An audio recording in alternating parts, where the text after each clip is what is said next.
नमस्ते विद्यार्थी मित्रों, ધોરણ 12 વિષય રસાયણ વિજ્ઞાન પ્રકરણ નંબર 3 આજના વિડિયો લેક્ચરની અંદર આપનું હાર્દિક સ્વાગત છે।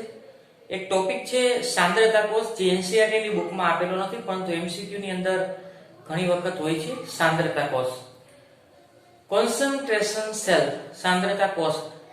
વિદ્યુત ધ્રુવો એક સરખા હોય પરંતુ વિદ્યુત વિભાજનની દ્રાવણની સાંદ્રતા જુદી હોય। એક આ બાજુ અર્ધકોષ છે, એક આ બાજુ અર્ધકોષ છે, આ બાજુ કોપરનો વિદ્યુત ધ્રુવ છે અને CuSO4 નું દ્રાવણ છે, આ બાજુ કોપરનો વિદ્યુત ધ્રુવ છે, CuSO4 નું દ્રાવણ છે, પરંતુ દ્રાવણની સાંદ્રતા જો જુદી જુદી હોય તો એવા કોષને સાંદ્રતા કોષ કહેવાય। ઝીંકનો સળિયો ZnSO4 નું દ્રાવણ, ઝીંકનો સળિયો ZnSO4 નું દ્રાવણ, તો બંને ZnSO4 ના દ્રાવણની સાંદ્રતા જુદી હોય તો એને સાંદ્રતા કોષ કહેવાય। અને એટલું યાદ રાખજો, સાંદ્રતા કોષ હંમેશા આ પેલા દ્રાવણ કરતા બીજા જમણી બાજુના દ્રાવણ હોય, જમણી બાજુના દ્રાવણની સાંદ્રતા વધારે હોવી જોઈએ, જમણી બાજુના દ્રાવણની સાંદ્રતા વધારે હોવી જોઈએ। વિદ્યુત વિભાજનના બંને વિદ્યુત ધ્રુવો એક સરખા હોય પરંતુ વિદ્યુત વિભાજનના દ્રાવણની સાંદ્રતા જુદી હોય તો તેવા કોષને શું કહેવાય? સાંદ્રતા કોષ। અને સાંદ્ર દ્રાવણના આયનો મન દ્રાવણ તરફ જતા હોવાથી, સાંદ્ર દ્રાવણના આયનો મન દ્રાવણ તરફ જતા હોવાને કારણે એને સાંદ્રતા કોષ કહે છે। અને બીજું, વધારે સાંદ્રતાવાળા દ્રાવણમાં રિડક્શન પ્રક્રિયા થાય। વધારે સાંદ્રતા હોય તો આયનની સંખ્યા વધારે હોય તો ઇલેક્ટ્રોન મેળવી લે, તો અહીંયા રિડક્શન પ્રક્રિયા થાય। અને રિડક્શન પ્રક્રિયા થાય તો કઈ બાજુ લખવાના છે? જમણી બાજુ। અને જમણી બાજુ લખો તેને કયા તરીકે વર્તે? કેથોડ તરીકે વર્તશે। એક પ્રક્રિયા લખું છું, સી સોલિડ કોપર, કોપર વિદ્યુત ધ્રુવ છે એ Cu2+ ના સંપર્કમાં છે, એની સાંદ્રતાને હું C1 કહું। સોલ્ટ બ્રિજ એટલે કે ક્ષાર સેતુ, Cu2+ એની સાંદ્રતા છે C2 અને એ કોના સંપર્કમાં છે? Cu સોલિડ એટલે વિદ્યુત ધ્રુવના સંપર્કમાં છે। સાંદ્રતા કોષ બંને બાજુ, આ ભાગ છે ડાબી બાજુનો ભાગ છે એ એનોડ છે તો એને માઈનસ તરીકે, અને આ જમણી બાજુનો ભાગ છે કેથોડ છે તો એને પ્લસ તરીકે દર્શાવો। આગળ બંનેમાં વિદ્યુત ધ્રુવો સરખા છે। અહીંયા આયન છે Cu2+, એની સાંદ્રતા C1 છે, અહીંયા આયન છે Cu2+, એની સાંદ્રતા C2 છે।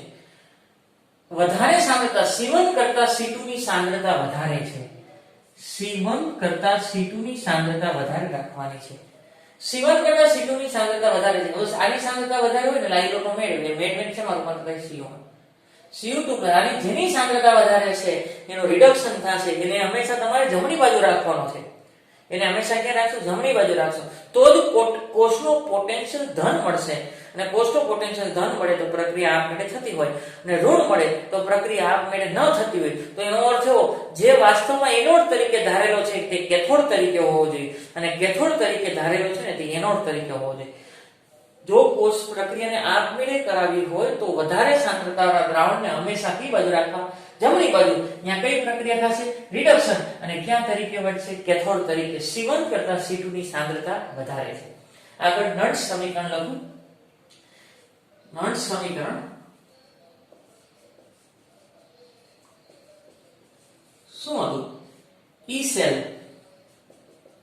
E સેલ બરાબર E0 સેલ માઈનસ 0.059 ના છેદમાં n લોગ, પહેલા તો એનોડ અને કેથોડ ની પ્રક્રિયા લખો, એનોડ અને કેથોડ ની પ્રક્રિયા।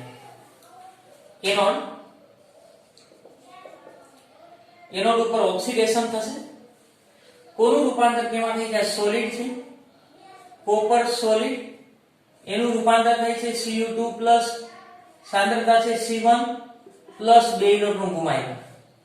આગળ કેથોડ ઉપરની પ્રક્રિયા લખું, કેથોડ ઉપર રિડક્શન પ્રક્રિયા થશે, Cu2+ નું રૂપાંતર Cu માં થાય છે, Cu2+ એની સાંદ્રતા છે C2, ઇલેક્ટ્રોન મેળવે છે અને એનું રૂપાંતર થાય Cu સોલિડ માં। કુલ પ્રક્રિયા લખો તો આ ઇલેક્ટ્રોન કેન્સલ, આ કોપર સોલિડ કેન્સલ, કુલ પ્રક્રિયા થશે, કુલ પ્રક્રિયા આ કેન્સલ નહીં થાય કારણ કે એની સાંદ્રતા જુદી છે, એટલે Cu2+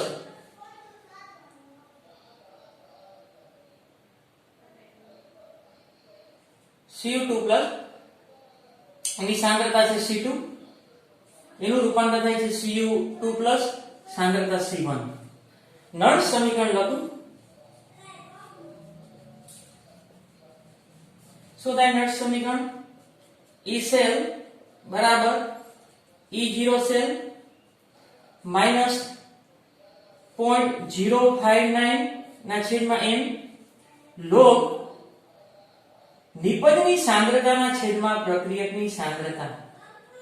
નિપજની સાંદ્રતાના છેદમાં પ્રક્રિયકની નિપજની સાંદ્રતા C1 છે અને પ્રક્રિયકની શું છે C2. નિપજની સાંદ્રતા C1 છે અને પ્રક્રિયકની સાંદ્રતા શું છે C2. આ નટ સમીકરણ છે. આગળ આ E સેલ આપણે કોષનું પોટેન્શિયલ જાણીએ છીએ E0 Cu2 Cu કેટલો છે 0.34 વોલ્ટ. કેટલો છે 0.34 વોલ્ટ.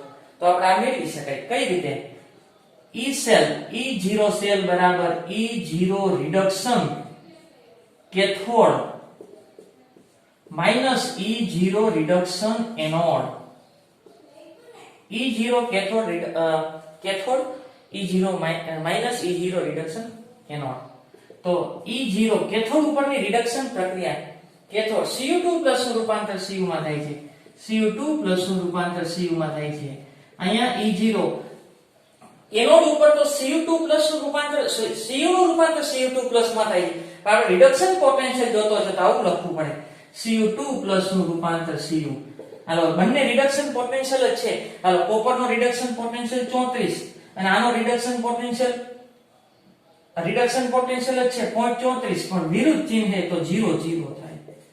E સેલ શું કામ નહીં સાંદ્રતા કોષનો પોટેન્શિયલ પ્રમાણિત કોષ પોટેન્શિયલ 0 0 થાય. શું કામ હવે વિદ્યુત ધ્રુવો સરખા છે અને વિદ્યુત ધ્રુવના દ્રાવણની સાંદ્રતા જુદી છે એટલે કોષ પોટેન્શિયલ તો બેના સરખા જ હશે. રિડક્શન પોટેન્શિયલ છે 0.34 હોય તો ઓક્સિડેશન પોટેન્શિયલ કેટલો હોય -0.34. રિડક્શન પોટેન્શિયલ 0.34 હોય તો ઓક્સિડેશન પોટેન્શિયલ કેટલો હોય -0.34. આપણે તો રિડક્શન પોટેન્શિયલ જ લેવાના છે તો 0.34 -0.34 એટલે 0 વોલ્ટ. કોઈ પણ સાંદ્રતા કોષ માટે E0 સેલ કેટલો થઈ જશે 0. તો અહીંયા હું 0 મૂકી દઉં તો શું થાય E સેલ બરાબર અહીંયા 0 મૂકું 0.0 -0.059 ના છેદમાં n તરીકે આપણે કેટલા લેવાના છે આ પ્રક્રિયા માટે બે ઇલેક્ટ્રોનનો ફેરફાર છે log C1 ની સાંદ્રતાના છેદમાં C2 ની સાંદ્રતા. E સેલ બરાબર -0.0592 ના છેદમાં log C1 ની સાંદ્રતાના છેદમાં C2 ની સાંદ્રતા. અહીંયા કોષનો પોટેન્શિયલ અહીંયા C1 છે એ ઓછું છે C2 વધારે છે છેદ વધારે છે એટલે આખું મૂલ્ય છે એ તમને માઈનસમાં મળશે. C2 વધારે છે એટલે આ મૂલ્ય માઈનસમાં મળશે માઈનસ પ્લસ. જો E સેલ પ્લસ મળે તો પ્રક્રિયા આપમેળે થાય પ્લસ મળે તો પ્રક્રિયા આપમેળે થાય. પણ જો આ ઓછું હોય તો માઈનસ મળશે. આ ઓછું હોય તો પ્લસ મળશે. પ્લસ મળે તો આ માઈનસ થાય અને E સેલ જ્યારે માઈનસ મળે તો પ્રક્રિયા આપમેળે થતી નથી. તો એનો અર્થ હોય જે આપણે વાસ્તવમાં એનોડ લીધો છે એ કેથોડ તરીકે વર્તતો હોવો જોઈએ અને કેથોડ લીધો છે એનોડ તરીકે વર્તતો હોવો જોઈએ. આગળ છે નર્નટ સમીકરણ પરથી સંતુલન અચળાંકની ગણતરી કરવાની છે. સંતુલન અચળાંક એટલે Kc. નર્નટ સમીકરણનો ઉપયોગ ક્યારે થાય જ્યારે દ્રાવણની સાંદ્રતા 1 મોલર ન હોય તો એટલે કે સાંદ્રતા જુદી હોય તો આપણે એનું સાંકેતિક નિરૂપણ આ રીતે હતું Zn સોલિડ એનું રૂપાંતર Zn aqueous અને x મોલર ક્ષાર સેતુ Cu2 aqueous x મોલર કોના સંપર્કમાં Cu ના સોલિડ. જમણી બાજુનો ભાગ પ્લસ એટલે કે કેથોડ ડાબી બાજુનો ભાગ માઈનસ એટલે કે એનોડ. આની પ્રક્રિયા એનોડ કેથોડ અને ડાયરેક્ટ હું કોષ પ્રક્રિયા લખું છું અથવા એનોડ કેથોડ કોષ પ્રક્રિયા લખું કોષ પ્રક્રિયા. Zn નું રૂપાંતર અહીંયા Zn2 આવે. Zn નું રૂપાંતર Zn2 માં થાય છે. Zn એનું રૂપાંતર શેમાં થાય Zn2 અને Cu2 નું રૂપાંતર Cu2 નું રૂપાંતર Cu માં થાય. Cu2 નું રૂપાંતર શેમાં થાય છે Cu માં. આની સાંદ્રતા x મોલર આની સાંદ્રતા x મોલર એટલે કે સાંદ્રતા જેમ જેમ સમય પસાર થાય જેમ જેમ સમય પસાર થાય તેમ આ Cu2 નું રૂપાંતર Cu માં થાય છે, એટલે કે Cu2 ની સાંદ્રતા શું થતી જઈ ઘટે, Cu2 ની સાંદ્રતા ઘટે અને Zn નું રૂપાંતર Zn2 માં થાય છે, એટલે Zn2 ની સાંદ્રતા શું થાય વધે જેમ જેમ સમય પસાર થતો જાય. આ ડેનિયલ કોસે એને બહારથી જે પ્રવાહકો છે એ બંધ કરી દેવાનો છે, થોડી ઘણી આપમેળે પ્રક્રિયા થશે.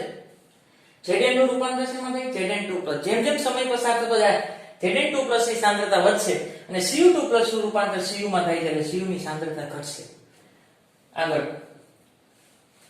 વોલ્ટમીટર દ્વારા માપેલો વોલ્ટેજ છે એ ઘટશે.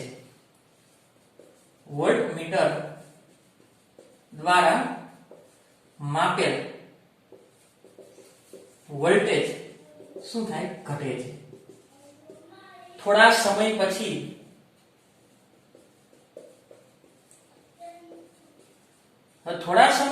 Zn2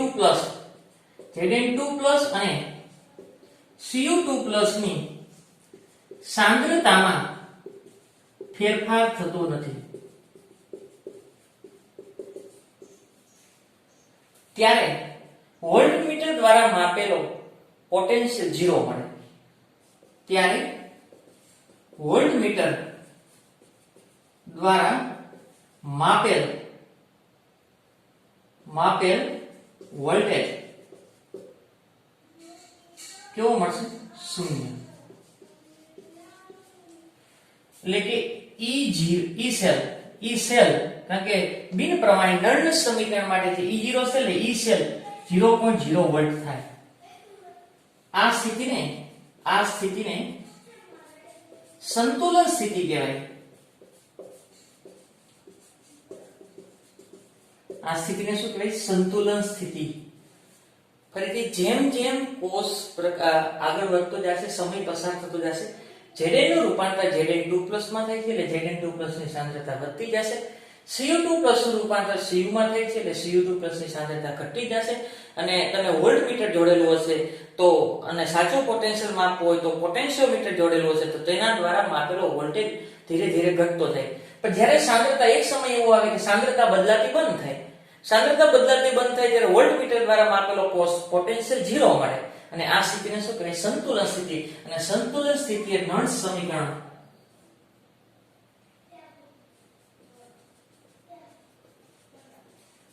સમીકરણ લખું છું. E સેલ બરાબર E સેલ તો કેટલો થઈ જાય 0 વોલ્ટ. E સેલ કેટલો થઈ જાય 0 વોલ્ટ, 0.0 વોલ્ટ બરાબર E0 સેલ -0.059 ના છેદમાં n log નિપજની સાંદ્રતાના છેદમાં પ્રક્રિયકની સાંદ્રતા. નિપજમાં કોણ છે, Zn2 અને પ્રક્રિયકમાં કોણ છે, Cu2. અથવા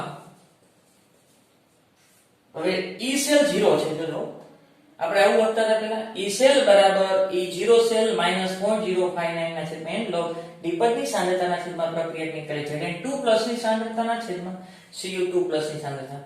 પણ કોષ પોટેન્શિયલ તો કેટલો થઈ જશે 0.0 વોલ્ટ. તો આવું નથી લખતો, આ નથી લખતો હોય.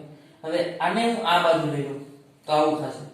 તો E0 સેલ બરાબર શું થાય, આને આ બાજુ લઈ લો તો પ્લસ થાય, તો 0.059 ના છેદમાં n log Zn2 ની સાંદ્રતાના છેદમાં Cu2 ની સાંદ્રતા. આગળ સંતુલન સમયે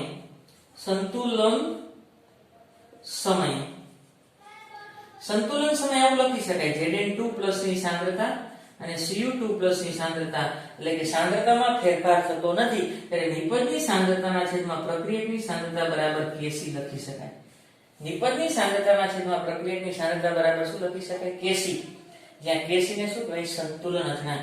તો E0 સેલ બરાબર 0.059 ના છેદમાં n log Kc, જ્યાં Kc શું બતાવે છે, સંતુલન અચળાંક. સંતુલન અચળાંક જો પ્રાયોગિક રીતે કોષ પોટેન્શિયલ સંતુલન અચળાંક આપણે નોંધી ન શકતા હોય તો સિદ્ધાંતિક રીતે આ સૂત્રની મદદથી નોંધી શકાય. તો આ કેસી આપણે ગણવું છે તો log કેસી ને હું સૂત્રનો કરતા બનાવું. log કેસી બરાબર આને હું અહીંયા લઈ લઉં. શું થાય E0 સેલ ગુણ્યા n ના છેદમાં આને હું છેદમાં લઈ લઉં 0.059. log કેસી ને સૂત્રનો કરતા બનાવો. આપણે કેસી જોતું છે. પ્રાયોગિક રીતે કેસી જો ન નક્કી કરી શકતા હોય તો આ ગાણિતિક સિદ્ધાંતિક રીતે નક્કી કરી શકે. log કેસી તો n અહીંયા લઈ લઉં અને આને છેદમાં લઈ લઉં.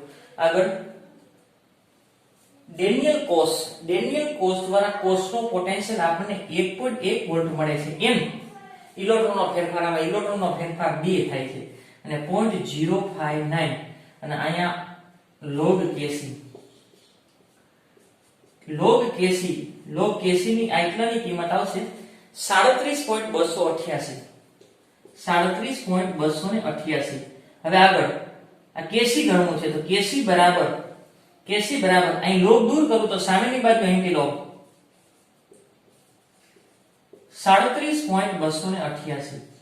એન્ટી log હંમેશા પોઈન્ટ પછીના આંકડાનો જોવે 28/8 માં.